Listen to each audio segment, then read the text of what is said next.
Assalamualaikum teman-teman. Apa kabarnya nih hari ini? Mudah-mudahan selalu dalam keadaan sehat walafiat ya teman-teman. Nah teman-teman, bahasa Indonesia hari ini akan membahas tema 2, subtema 2, bermain di rumah teman. Sebelum kita belajar, mari Bismillahirrahmanirrahim. Raditu billahi rabba wa bil islami dina wa bi Muhammadin nabiyya wa rasula. Rabbi zidni ilman warzuqni fahman bi rahmatika ya arhamar rahimin. Amin. Nah, teman-teman, muatan bahasa Indonesia kali ini yaitu menyebutkan kembali isi teks pendek tentang keragaman benda. Menyebutkan kembali isi teks pendek dapat dilakukan setelah mendengarkan atau membaca teks. Dengarkan atau bacalah teks dengan seksama, agar kamu dapat menemukan informasi dalam teks tersebut. Misalnya, informasi tentang keragaman benda. Setelah membaca teks, kamu dapat menjawab pertanyaan tentang isi teks tersebut. Tulis atau ingatlah hal-hal penting di dalam teks tersebut. Teman-teman, ayo kita simak teks berikut. Benda padat. Benda padat banyak terdapat di sekitar kita. Ciri-ciri benda padat dapat berbeda satu sama lain. Ada benda padat yang bersifat lunak. Jika ditekan, bentuknya dapat berubah. Contohnya, lilin mainan dan tanah liat. Ada benda padat yang bersifat keras. Meskipun ditekan, bentuknya selalu tetap. Contohnya, batu, kayu, dan kaca.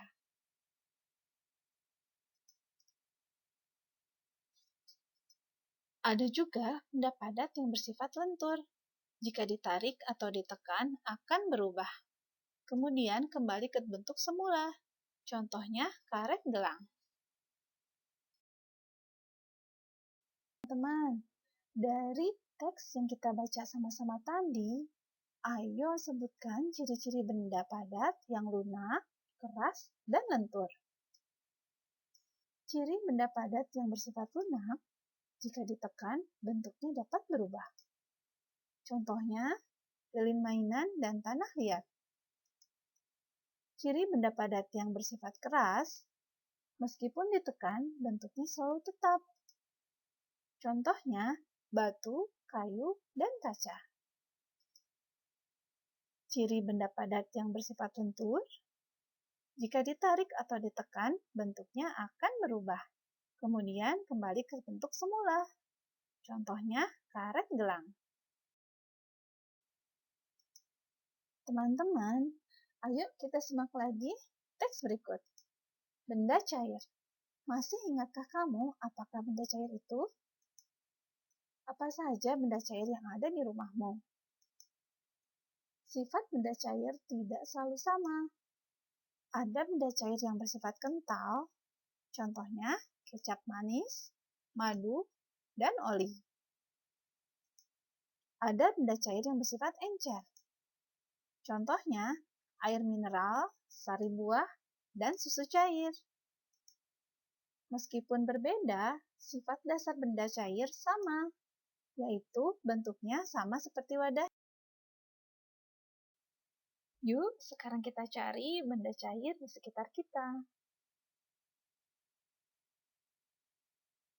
Ya, ada air minum, air teh, sirup, jus, susu, dan minyak untuk menggoreng. Teman-teman, dari teks-teks yang telah kita baca tadi, ada beberapa kosakata tentang keragaman benda. Yuk kita simak baik-baik. Ada kata bentuk, maknanya rupa atau wujud yang dapat diraba. Ukuran, maknanya panjang, lebar, luas, dan besar suatu benda. Padat, maknanya mempunyai isi dan bentuk yang tetap. Cair, maknanya bersifat seperti air, tidak padat.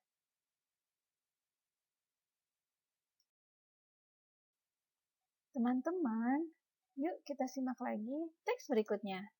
Benda gas. Benda gas berbeda dengan benda padat dan cair. Benda gas sulit diamati. Akan tetapi, benda gas selalu ada di sekitar kita. Angin, udara, dan asap termasuk benda gas. Ada beberapa gas yang berbahaya. Misalnya, asap knalpot kendaraan. Bentuk benda gas sesuai dengan bentuk wadahnya. Misalnya, udara di dalam balon. Ukuran benda gas juga mengikuti ukuran wadahnya. Teman-teman, informasi apa yang dapat kamu peroleh dari teks tadi? Dapatkah kamu menceritakan ciri-ciri benda gas? Ya, informasi yang diperoleh dari teks tadi yaitu contoh dan ciri-ciri benda gas.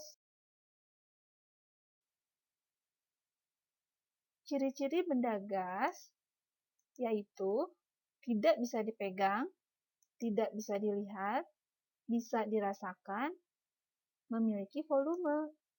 Volume dan bentuk gas berubah-ubah.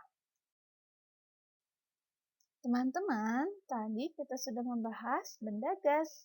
Sekarang, yuk kita perhatikan gambar-gambar berikut ini. Ada udara dalam balon, ada aroma parfum yang disemprotkan, dan ada air dalam gelas. Pertanyaannya adalah, gambar manakah yang merupakan benda gas? Mudah ya teman-teman? Ya, udara di dalam balon adalah benda gas. Aroma parfum yang disemprotkan juga termasuk benda gas. Teman-teman, yuk kita belajar menceritakan kembali isi teks pendek secara lisan. Isi teks dapat diceritakan kembali secara lisan. Bacalah atau dengarlah teks dengan seksama. Buatlah catatan mengenai informasi pada teks. Kemudian, berceritalah dengan bantuan catatanmu tersebut. Nah, teman-teman, yuk kita simak lagi teks yang ini. Benda dan kegunaannya. Setiap benda memiliki kegunaan. Misalnya, kegunaan benda yang ada di kamar mandi. Gayung berguna untuk mengambil air di bak. Handuk berguna untuk mengeringkan tubuh. Pemilihan bahan untuk benda harus tepat. Tujuannya agar benda nyaman dipakai. Contohnya, gayung terbuat dari plastik agar kedap air. Dan handuk terbuat dari kain agar dapat menyerap air.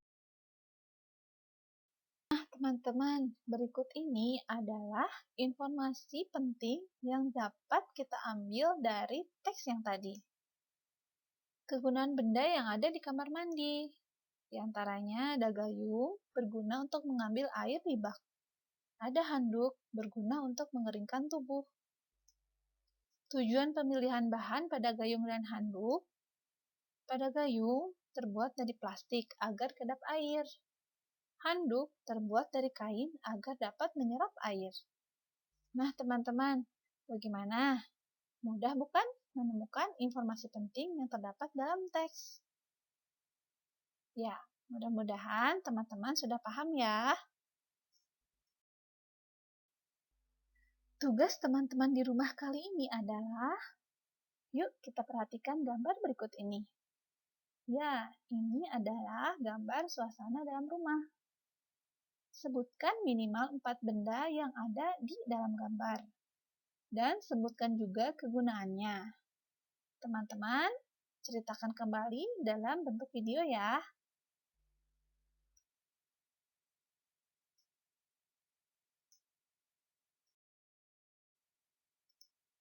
Teman-teman, jangan lupa kerjakan tugasnya ya. Buatlah dalam bentuk video. Tetap semangat ya teman-teman. Wassalamualaikum warahmatullahi wabarakatuh.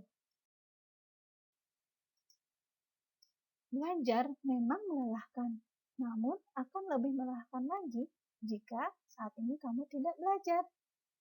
Sampai jumpa lagi teman-teman.